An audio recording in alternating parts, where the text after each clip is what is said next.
You're listening to the Naked Bible Podcast. To support this podcast, go to nakedbiblepodcast.com and click on the support link in the upper right-hand corner. If you're new to the podcast and Dr. Heiser's approach to the Bible, click on New Start Here at nakedbiblepodcast.com. Welcome to the Naked Bible Podcast, episode 294, Exodus 24, part 1. I'm the layman, Trey Strickland, and he's the scholar, Dr. Michael Heiser. Hey, Mike, how are you doing? You recovered from the conference yet? I am. It was a long but really enjoyable day. But I'm sort of back in the routine now, the boring routine. Yeah, we appreciate everybody that came out, but everybody did wonderful. All the scholars, everybody loved it, said it was better than they thought, and so that was a nice compliment. A real quick story, Mike. John from Ohio told me a story about when you went up there to speak at one of their churches, probably last year or something thereabouts. His son was 10 at the time, Gideon. So I wanted to give a shout out to Gideon because when John asked, because they listened to the podcast, both him and his son, when he found out that you were going to be speaking at their church, he was like, hey, Dr. Heiser from the Naked Bible Podcast is going to be speaking. You want to go see him with me? And Gideon was like, is Trey going to be there? And his dad was like, no, I don't think so. And he was like, I think I know what's coming. Yeah, he's like, So I want to give Gideon a shout out there because I got at least one fan out there. So sorry, Mike, there you go. He didn't come see you because I wasn't there. So, you know, I'm sure he was promptly disciplined. You know, I thought that was funny. And so it's just, that's just one of the many reasons it's nice to get together because I heard lots of stories. But just a lot of the feedback from the show and everything you do and we do here. And so it's nice to hear that because it re-energizes me personally. Yeah, it's nice to see people do listen. It means, something to them, means a lot to them actually. Just over and over again, people expressing how much the content does mean. And you're right. I mean, it's a good shot in the arm. I mean, not that we wander around looking for a shot in the arm because, we like doing this, but it still is a shot in the arm. I mean, it's a great motivation. Yeah. And also, Mike, switching gears here, it's a big week for me and you because we face off head to head in fantasy. So, Yeah. The Pugs are in desperate need of a victory. It's my only losing team. As I am. And we were literally, I think, 10 and 11 out of 12 teams. So, really, it's bad. Yeah, it is bad. We're only. I'm going to give Maury some extra treats this week. He likes whipped cream. Norman's not involved at the decisions at all. No. Norman's just left out. Maybe he should be. I don't know. You might want to consider bringing him in. Yeah. Right. But all right, he'd probably get more points than some of my other position players have lately. It's been bad. Well, all right, Mike. Well, it was a nice break for the conference, although we didn't take much of a break from the podcast for the conference. But it seems like mentally we did because it was a lot of work. But back into the grind here. And we're back in the regular mode. Exodus 24, the first part of Exodus 24, at least. Yeah, today is Exodus 24, 1 through 8, and we're going to do Exodus 24 in two parts. There's a good bit to talk about here in both parts that, some of it is going to be just dealing with what is sort of visible, and then part of it is going to be dealing with some things that we may not associate with the text of Exodus 24, but that scholars do talk about, do associate. So Exodus 24, just generally is obviously the culmination of the Sinai scene in Exodus that began back in chapter 19. We get the climax of that here, and the events here are also the focal point of the initial demand to Pharaoh. Remember that? Remember Pharaoh way back when? The initial demand to Pharaoh that Israel be released so that they could go into the wilderness to sacrifice to their God. That was way back in Exodus 5, verse 3. And Sarda, sort of bookends, comments on those bookends this way. He says, the stipulations of the covenant between God and Israel, the rules and principles that are henceforth to govern Israelite society have been promulgated. They've already been given. The climactic scene in the historic covenant drama is about to be enacted. An elaborate rite of ratification takes place, after which Moses is called upon to ascend Mount Sinai in order to receive the tangible, permanent symbol of the covenant, the 2 stone tablets into which the Decalogue is incised. Now, again, the whole point is that when Moses and Aaron went to Pharaoh and said, hey, God says, let my son go that he can go out into the desert 3 days, journey and sacrifice to me. It wasn't like just a random sort of thing. This is what he had in mind, because this is the only sacrificial ceremony. I mean, from that point on to this point that we have. So this is the culmination. I'm going to read Exodus 24, 1 through 8, and then we'll just jump in here. So with that setting, here's what the text says. Then he, again, presumably God in the first verse, he said to Moses, come up to the Lord. There you have a third person reference again. Come up to the Lord, you and Aaron, Nadav and Abihu, and the 70 of the elders of Israel, and worship from afar. Moses alone shall come near to the Lord, but the others shall not come near, and the people shall not come up with him. Moses came and told the people all the words of the Lord and all the rules, and all the people answered with one voice and said, all the words of the Lord has spoken we will do. And Moses wrote down all the words of the Lord. He rose early in the morning and built an altar at the foot of the mountain and 12 pillars according to the 12 tribes of Israel. And he sent young men of the people of Israel who offered burnt offerings and sacrificed peace offerings of oxen to the Lord. And Moses took half of the blood and put it in basins, and half of the blood he threw against the altar. Then he took the book of the covenant and read it in the hearing of the people, and they said, all that the Lord has spoken we will do, and we will be obedient. And Moses took the blood and threw it on the people and said, behold the blood of the covenant that the Lord has made with you in accordance with all these words. So that's the first 8 verses, what we'll focus on in this episode. And if you noticed, in the first 2 verses, God invites Moses, Aaron, Nadav, Abihu, 70 of the elders of Israel up, but they're not all at the same place. Moses alone shall come near to the Lord, but the others shall not come near, and the people shall not come up with him. So we have essentially the Sinai area divided into gradations of access to Yahweh, something like zones. And that is going to be the setting that precedes, again, the actual conversation Moses has with the people and then the ritual itself. Now, come up is kind of interesting in and of itself, because way back in Exodus 20, we read, this is Exodus 20:21, the people stood afar off while Moses drew near to the thick darkness where God was. So Moses was already up on the mountain. So we have to presume as readers that Moses had previously or already drawn near to God's location. There's a lot of coming and going here that we aren't specifically told about in the way that the material is written. So again, commentators have noted that we have to presume Moses had descended at some point prior to Exodus 24. So sometime between Exodus 20 and Exodus 24, Moses had come down, and now he's summoned to go back up. A couple of other sort of cursory comments. Nadav and Abihu, these are 2 of Aaron's sons who were priests. They're the same 2 that are going to die later in Leviticus 10, 1 through 3 for offering, quote unquote, strange fire. If you want to know my thoughts on that, go back to the Leviticus series and listen to the episode on Leviticus 10 for that. We have a reference to the 70 elders. Sarna notes that 70 elders are mentioned again only in Numbers 11, 16, and verses 24 through 25, and Ezekiel 8:11. As in Exodus 1:5, he writes, the number 70 has symbolic force expressing totality or comprehensiveness. In other words, it represents the entire community of Israel, the people just generally.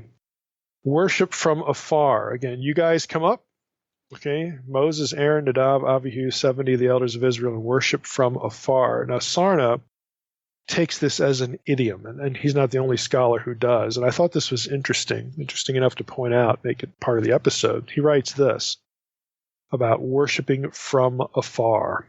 Throughout the ancient Near East, full-length prostration of the body was a conventional gesture expressing unconditional submission and homage to a superior authority. Let me just stop there. So The vision that we often have in our heads about worshiping from afar is, well, probably nothing. We probably don't even think about it. But worship from afar, it's like, oh, what did they do? Did they set up a little altar like at some distance from God and do stuff there? Or did they like have incense? Or like, well, what's going on with the worship? And what Sarna is going to point out here is that no, the reference is that they're going to bow.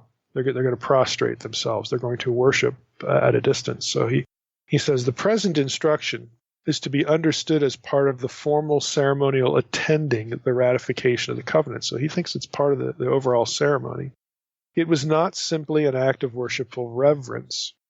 From afar, this phrase might be construed to mean that they had to keep their distance from the mountain summit. However, the figurative use of the idiom to prostrate oneself from afar is found in letters to royalty from Ugarit in both the native language and in Akkadian, suggesting a recognized diplomatic courtesy on the part of a vassal who makes repeated prostrations starting at a distance from the suzerain's presence.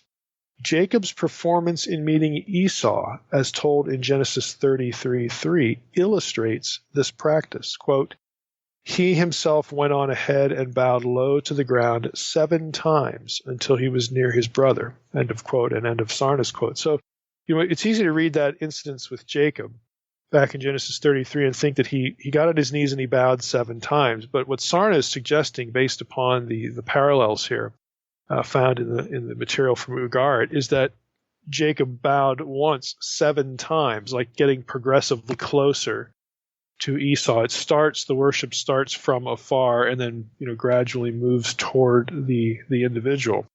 And so Sarna, again, is just wondering, hey, it seems like this could be what's in view here, that you all start from afar, you're prostrating yourselves, and then the area is sort of zoned off into these gradations of sacred space that some are allowed onto and others are not. It just presents a different picture than what we might have in our heads. Now, in verses 3 and 4, we read, Moses came and told the people all the words of the Lord and all the rules. And all the people answered with one voice and said, all the words of the Lord has spoken we will do. And Moses wrote down all the words of the Lord. He rose early in the morning and built an altar at the foot of the mountain and 12 pillars, according to the 12 tribes of Israel. So Moses essentially tells everybody how God wants things to go, how he wants them to run. They agree. And Moses records what is to happen. Apparently, the point is that these stipulations and their actions were to become part of the description of the treaty with Yahweh. In other words, part of the ratification procedure, and Sarna had alluded to that earlier. Built an altar. Again, we just saw recently the rules for building altars before there was the brazen altar. Exodus 20, verse 24 said this, an altar of earth you shall make for me and sacrifice on it your burnt offerings and your peace offerings, your sheep and your oxen. In every place where I cause my name to be remembered, I will come to you and bless you. So it's interesting, again, that Moses is, he builds an altar at the foot of the mountain. Again, that signifies where the name is. Okay, let me read Exodus 20:24 again. The altars are supposed to be built out of earth. Okay, in every place where I cause my name to be remembered, I will come to you and bless you. So it's kind of a roundabout way of affirming the name theology idea again. He builds an altar at the foot of the mountain. The mountain is where God is, and the mountain is also where the name is. The name is another way of referring to God.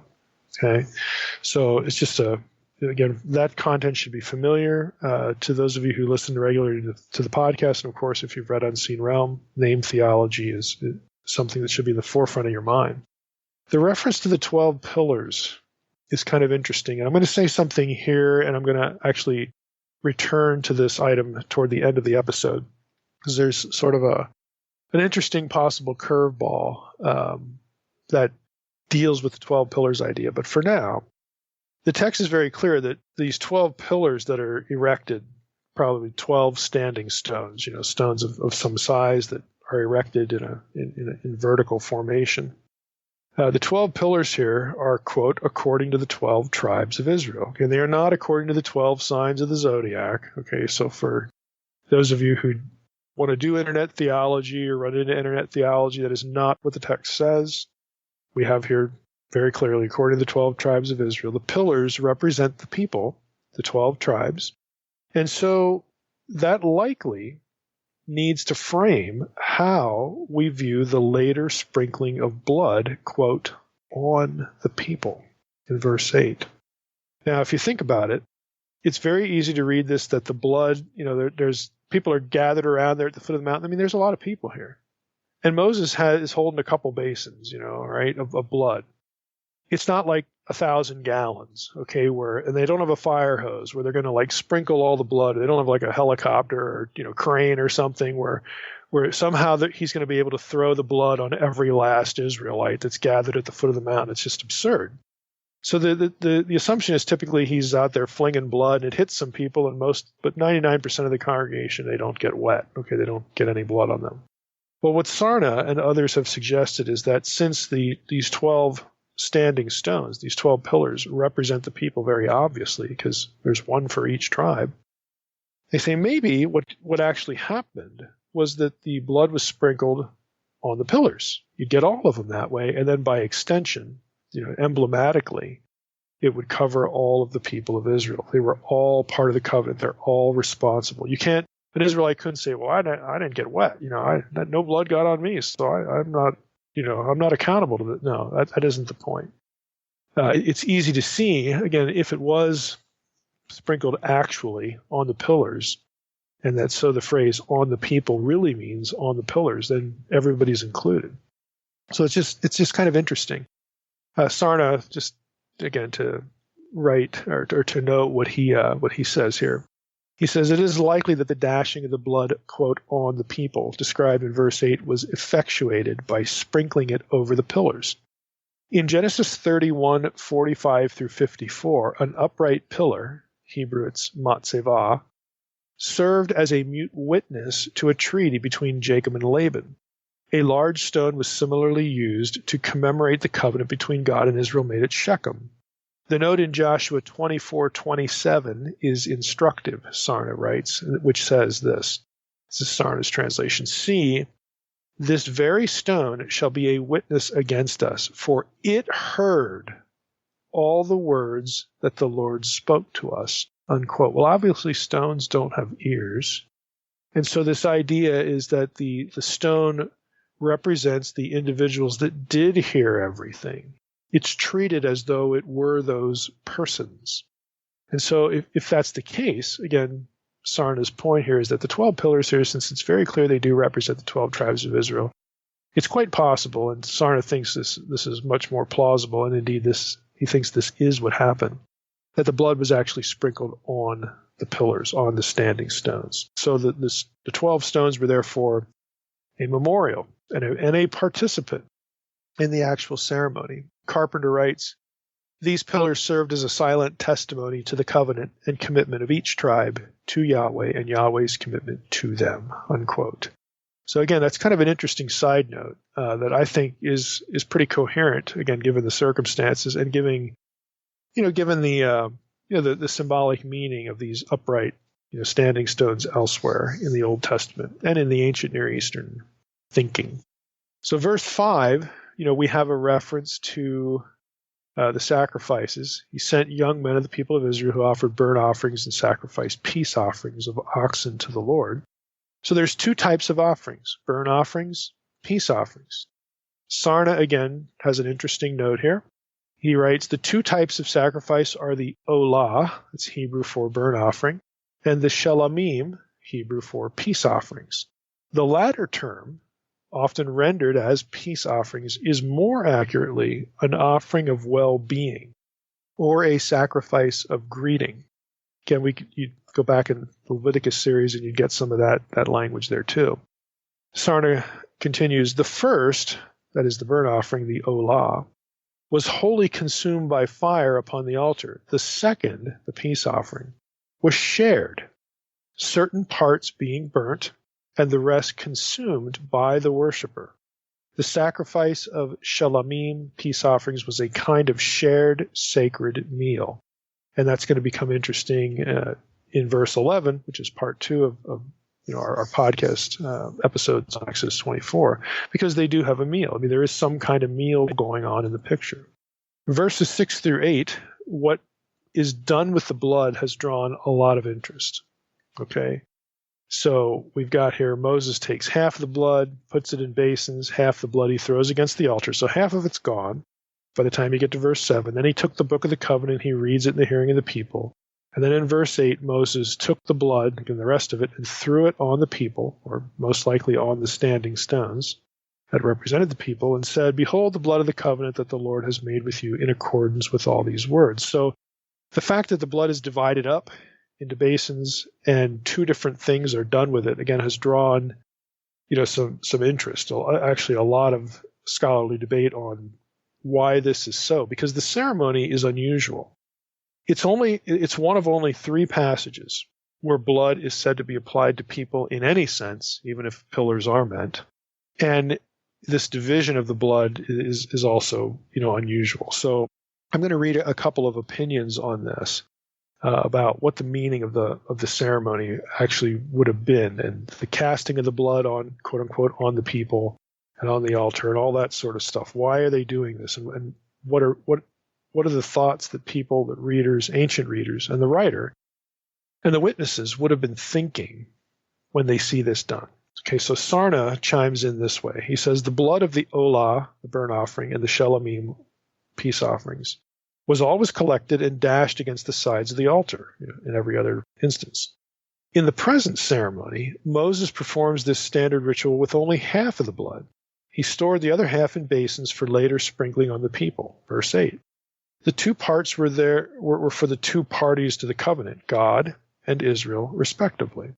The significance of the sprinkling of the blood is never explained. However, the prevailing notion in Israel was that the blood, the vital bodily fluid, constituted the life force. As such, like life itself, it belonged to God alone. For that reason, its consumption by humans is strictly forbidden. Let me stop there again. We discussed this a lot in the series on Leviticus. So back to Sarna. For that reason, its consumption by humans is strictly forbidden, and the blood of sacrifices is dashed on the altar. The use of blood in a covenant is found nowhere else in the Bible. The ordination of Aaron as high priest, as related in Leviticus 8, involved daubing the blood of the sacrificial lamb of ordination on parts of his body and on the altar. It is likely that in both these ceremonies, the covenant and then the ordination, the blood functions mysteriously to cement the bond between the involved parties. Though through God's sharing, as it were, of the vital fluid with Israel or with Aaron, the life of the recipient is thought to take on a new dimension and to be elevated to a higher level of intimate relationship with the deity. That's the end of the Sarna quote. Now, John Hilber, who was a speaker at our first Naked Bible Conference, and you've heard him also in podcast interviews at SBL, he has an article called The Theology of Worship in Exodus 24. Let me share some of his thoughts about this. He writes, "Others see the significance of the tossing of blood on both the altar and the people as symbolizing the coming together of the 2 parties in covenant. Gordon Wenham advances this interpretation by noting a similarity between this rite and the ceremonies of priestly ordination, Leviticus 8, and of the cleansing of a healed person, Leviticus 14. In both Exodus 24 and the Levitical rituals, blood is applied to both the altar and to the worshiper, symbolizing renewed communion." Okay. Ronald Hendel, again, Hilber's just going through a bunch of different views here. Hendel adds that the splashing of blood serves a lasting communicative function. Blood remaining on the altar is a visible reminder of the performance of sacrifice and its corresponding blessing, which is the establishment of the covenant relationship. Another possibility is that since blood symbolizes life, spattered blood appropriately dramatizes the consequence of breaking covenant, that is, violent death. That's the end of the Hilber quote. So, again, we may not be really thinking these thoughts, but when they throw the blood on the altar like this, nobody says, "Okay, we're done with that," or "time out," and they don't get their squeegee. They don't get, their little spray bottle of whatever it is, disinfectant, go up there and clean the thing off. No, it's a sacred, sanctified item that is not to be touched in any other way other than the way it's supposed to be used, if ever. So Hilber's thing is that, look, in some cases, leaving the blood there might have, again, been emblematic. It might have taught people. And when are they going to see it? Well, they're going to see it when the elements are taken apart and packaged and then carried and reassembled and all that stuff. You could catch a glimpse, of maybe the blood on the altar or something like that. And you would be reminded that, hey, that blood's there because we, had this covenant ceremony, or because, we need to be purged so we can enter sacred space. Or again, in the covenant context, if the person who sees this is thinking of the covenant, it's like, well, if I violate the covenant, it's violent death, So again, Hilbert's just running us through the possibilities here. Now, again, none of these have won the day. And in fact, a more recent article by Amy Peeler is kind of interesting. It's called Desiring God, the Blood of the Covenant in Exodus 24. And this is a BBR, Bulletin for Biblical Research article written in 2013. And she goes through, again, the different views of this and doesn't really, again, like any of them. She wants to make her own contribution, which I think is noteworthy. So in this article, she goes through a list of interpretations as to the ritual's significance and therefore the blood's significance. All the options have some kind of problem. And so she theorizes that the answer may involve more than one option or, again, what she's going to propose. So to summarize her article, she lists the main options as roughly, again, this is just my summary, roughly as follows. There are those who say the ritual is a cultic event that seals the covenant between God and the congregation. That much at least is kind of obvious in light of verses 3 and 7. Okay, the question is whether is that all the ritual meant? So it means at least that much, because the text pretty much says that. But is that all it means? So there are those who say, well, it was probably also a sanctifying or purifying act. That is, the blood purged the people. The manipulation or the handling of the blood here bears some resemblance to Leviticus 8:9, which others have pointed out. The idea here in Exodus 24 would be that after the application of the blood, the people are purified, but the text never tells us from what or for what reason or why. There's no tabernacle yet. So there's no area of sacred space except for the mountain. And the people can't generally go to the mountain. God has already told them that. So what do they need to be purged from? I mean, that's a legit question that doesn't seem to get answered. So third category, and the Hilber quotation, alluded to this, that the blood signifies that the people's blood would so be shed if they were to break the covenant. All right. So they're placed under obligation of the covenant and will reap the consequences if they don't keep it. Now, Peeler's sort of pushback to that idea is that makes it feel like the ritual of Exodus 24 places a blood curse on the altar, and she doesn't like that. This just kind of gives her an icky feeling, okay? It just seems a little bit wrong-headed to her. It also has the problem that when the covenant does get violated shortly thereafter, with the golden calf incident, not everybody dies. I mean, some suffer a plague but don't die, others die. So it seems like if this is what the ritual's about, hey, if you break the covenant, you're going to die. Well, not everybody who broke the covenant shortly thereafter died. So there's a disconnect there. And again, that's a legitimate observation. Now, what Peeler wants to contribute, I'm going to quote from her directly in this case. She writes on page 200 of her article. She says, 3 times in Exodus, after meeting with God on the mountain, Exodus 19:3, 20:21, 34:2, Moses passes on the words of the Lord to the people, Exodus 19:7, 24:3, 34:32, as the specifications of the covenant. Again, Exodus 19, 24, and 34 have all that in there. So you get these 3 instances. The differences between the ceremonies themselves. Now look at what they involve. They meet with God. Moses passes on the words of the Lord to the people, and then you get the specifics of the covenant. So she says the differences between those 3 ceremonies themselves and also their effects show the blood ceremony alters the people's proximity to God. It alters their fear of God, and again is a motivation for their obedience. Now, in some, she writes, the people initially out of fear obey so that God's presence remains distant. This is in the earlier episodes, okay? Not Exodus 24, but the instances she cites that happened earlier. So initially, the people obey out of fear so that God's presence is distant and mediated to them by Moses. Then the Israelites have no fear when some of the people experience God's glory as close and unmediated, and the rest, desiring this, unfortunately act in disobedience to achieve it. Finally, the people overcome their fear with stirred hearts, and with stirred hearts obey to bring about the close but appropriately mediated divine presence in their midst. So she's saying, look, in the one instance, they want to stay away from God, and they specifically ask Moses, this is back in Exodus 20, hey, you do that God thing, we don't want to be anywhere near that because we're going to die. And then later in 34, after the people have seen some of the stuff going on the mountain, they want some of that. And so that's when you get the golden calf problem. And in between those two episodes, keep God away. Hey, let's build ourselves, an idol, and let's worship the Lord right here. In between that, you get Exodus 24. And so what Peeler is arguing, she says, what can account for these shifts? Keep God away. Let's do that ourselves. And then now Exodus 24, somewhere in the middle. What can account for the shifts? Well, the difference between the three is the blood ceremony. She says, the blood ceremony is a striking event that grabs the attention of readers for its profusion and singularity, and it accounts for the reactions of the people in each event. Now, I think, this is me breaking, I think her best point is something she says a little bit later.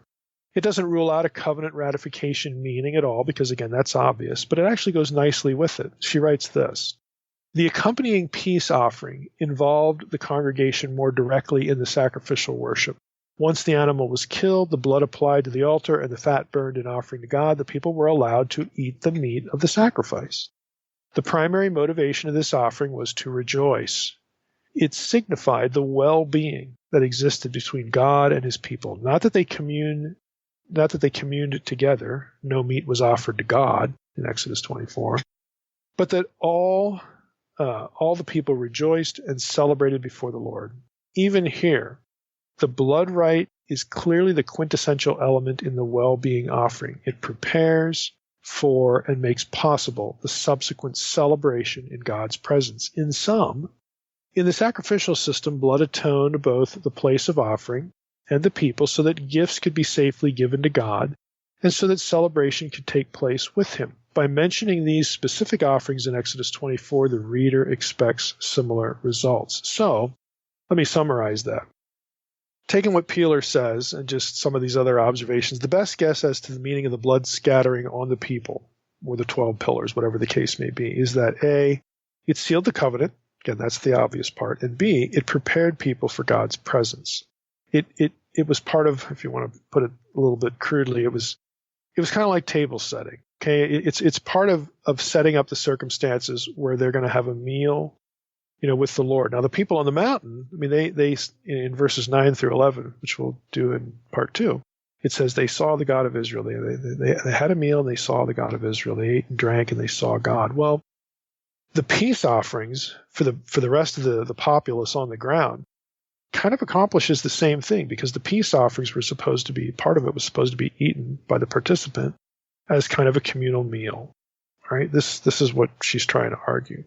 Now that makes good sense, again, in the context of the people as a whole being a kingdom of priests, because the priests get blood applied to them, remember, back in Leviticus, and the people do here, either by proxy of the 12 pillars or something directly. They're a kingdom of priests, so that it's not surprising there'd be similarities between what happens to the priests when they're ordained and this scene. You also have this fellowship meal going on. Again, the ceremony accomplishes all these goals prior to the establishment of the priesthood later, Aaron's line, which is going to come later in the book of Exodus, or the creation of sacred space in the tabernacle. That's also going to come later in the book of Exodus. So she says this is what's kind of going on here. It has a dual purpose, or maybe even three purposes. And she kind of wants to get away from, it was designed to scare people or freak them out when they saw the blood. If we violate the covenant, that's what's going to happen to us. It's not necessarily purging for sacred space. It's highlighting who they are, a kingdom of priests. We draw near to God. We celebrate a meal with him. Just that sort of thing. So I think what she says makes good sense there. I have one more rabbit trail in the episode for today. And then we're going to come back to the 12 pillars here. So we've been through the covenant ceremony. Again, the big issue that people really want to talk about is why is it the way it is? Because it's so different. And we just covered that. So I want to go on one little rabbit trail here. about the 12 pillars. Now, this is something that would not immediately occur to, not only the casual reader, but a serious Bible student. Although I guess there's a chance it might, if you were kind of reading the New Testament in tandem with Exodus and you hit the right spots at the same time, it might. So the 12 pillars language, again, was emblematic of Israel, the people of God. I'm going to read Galatians 2:9 here. This is Paul writing, and he says, "When James and Cephas, Peter, and John, who seemed to be pillars, perceived the grace that was given to me, they gave the right hand of fellowship to Barnabas and me, that we should go to the Gentiles and they to the circumcised." Now, this is really odd, this reference to Peter, and James and John as pillars. There's a really interesting article. It's pretty technical, but he's got some interesting stuff. Roger Aus, A-U-S, and I have referenced his name before on the podcast. Aus is an out-of-the-box thinker. I really like what he writes. So when I saw this article, 3 Pillars and 3 Patriarchs, a proposal, it's in some German, journal, I thought, okay, Aus always has something interesting to say, and I was not disappointed again. So I'm going to read you a few excerpts from this article just to see what he's kind of angling for. Like, what relationship does the language of Galatians 2, Peter, James, and John, the 3 pillars, what might it have to, back here in Exodus 24, the 12 pillars? Okay. So he opens his article this way. I'm just going to give you some scattershot here from Aus. In his letter to the churches of Galatia, Paul provides us with some invaluable first-hand information concerning the early situation of the Jerusalem church, about which we unfortunately know precious little from other sources. Among other things, the apostle to the Gentiles relates in Galatians 2:9 that at a meeting in Jerusalem, James, Cephas, and John, quote, reputed to be pillars, and then he quotes the Greek text, gave him and Barnabas the right hand of fellowship. The latter two were to go to the Gentiles. The pillars, on the other hand, were to missionize among the circumcised. The commentators speak only in general terms of this non-Pauline phrase. Again, he calls it non-Pauline because he's going to tie it in with some early Second Temple rabbinic, literature, use of that term. So it's not unique. Paul didn't invent it. Okay, the commentators speak only in general terms of this non-Pauline phrase, reputed to be pillars, nor are the 2 special studies of this expression entirely satisfying, and then he cites them, basically saying, I don't think they get it. Rabbinic and intertestamental sources concerning the pillars of Israel, however, offer new insights into the self-understanding of the early Jerusalem church, including how it conceived its 3 leaders, James, Peter, and John. They also provide us with a better understanding of Paul's relationship to the Jerusalem church as expressed, again, in his book, Galatians. Now, that just, sort of sets the issue up. And Aus begins talking about the fact that in the New Testament, the apostles obviously are connected with the new covenant community, because there's a new covenant, and with a new Jerusalem. And he talks a little bit about how the church is conceived of as a new Israel and a new Jerusalem in different books of the New Testament. So this whole thing about New Jerusalem is, if you think forward to the book of Revelation, this is the way the New Jerusalem gets talked about. The apostles are mentioned, the 12 tribes are mentioned. They're sort of part of the building, people being part of the building. It's this metaphorical language. And so he says in both of the latter, these references to the New Jerusalem, the motif of pillars plays an important role. Okay, at the outset of his public ministry, Jesus chooses 12 disciples, a reconstituting of the 12 tribes of Israel, and at the Last Supper, he inaugurated a new covenant with the 12, indicating a new Israel. In the covenant ratification ceremony of Exodus 24, Moses at the foot of Mount Sinai erected 12 pillars, according to the 12 tribes. He then threw the blood of the covenant upon the people of Israel.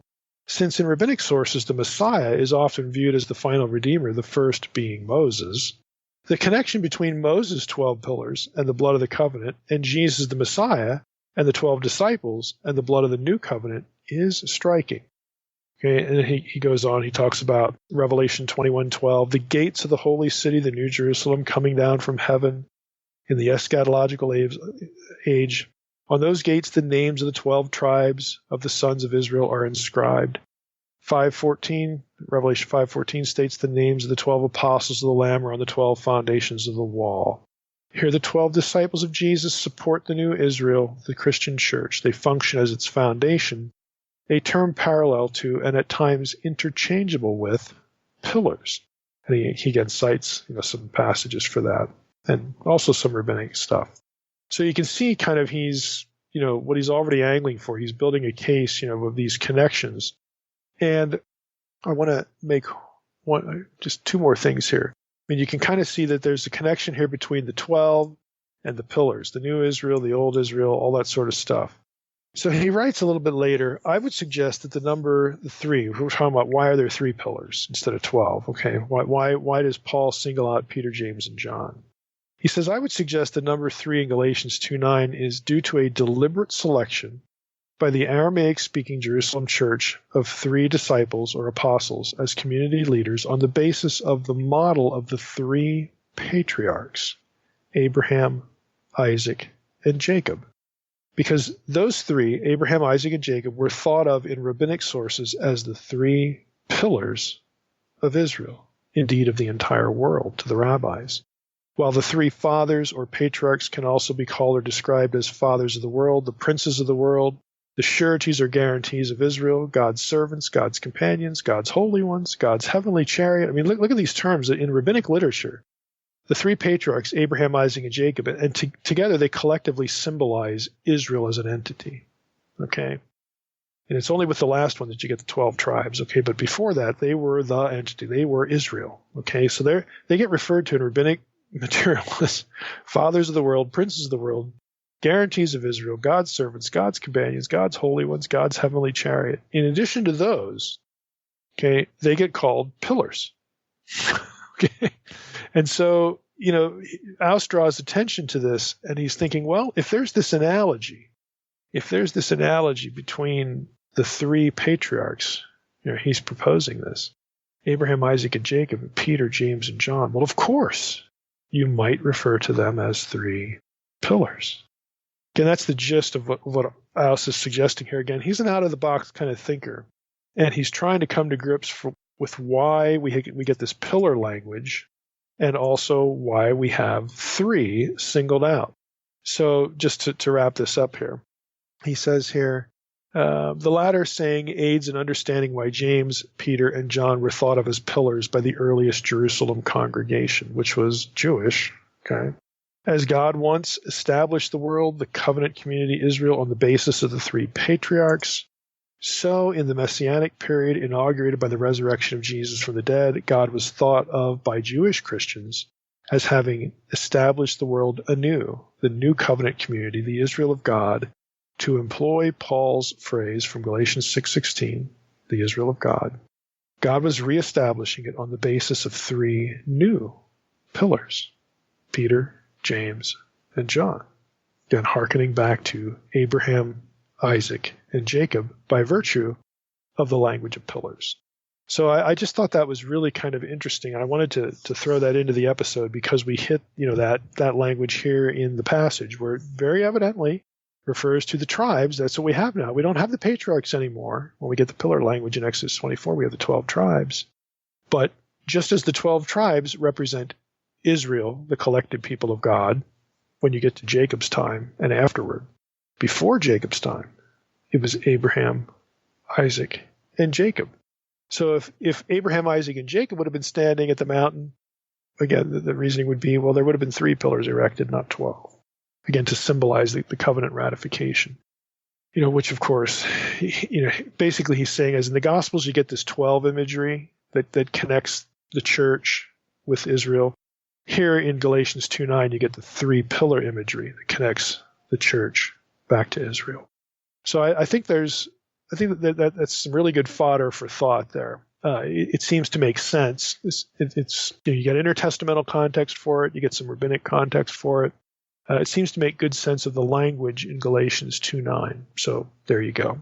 But next time on the podcast, we will talk about the rest of the chapter, and most specifically verses 9 through 11. That's kind of the guts there. But we'll traverse into some of the other material as well, just a little bit. But next time, part 2, we'll hit Exodus 24, the rest of the chapter, again, mostly 9 through 11.